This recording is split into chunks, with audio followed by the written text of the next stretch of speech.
Assalomu alaykum, mani go'zal va modnitsa opa-singillarimga, o'rtoqjoylar, qizlarjoylar, qaranglar, ustimdagi kofta yubkaga, bizning do'konimizga shunaqa modniy, neobichniy kofta yubkalar keldi, opalar. Shunaqa modniy yenglarni qo'yib, xohlasanglar yenglarimda oqib ham kiyaverasizlar. Kelib, olib ketsanglar bo'ladi, opalar.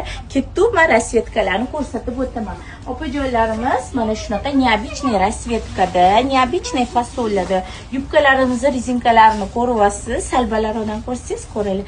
Yubkalarimizni rezinkalari shunaqa neobichniy bo'lgan, fasollari shunaqa juda ham chiroyli, asal bo'lgan kofta yubkalarimiz keldi. Kofta yubkalarimizning materiali pekinskiy lyon, o'zi ham pekinniki, opalar. Mana shunaqa har xil rasvetkada kelgan. Ko'ryapsizlar, mana shunaqa bahorgi, yozgi rasvetkalar, ishqilib rasvetkasi juda ham ko'p. 46 dan 54-razmergacha bo'lgan kofta yubkalarimizni bemalol kelib do'konlarimizdan xarid qilsanglar bo'ladi.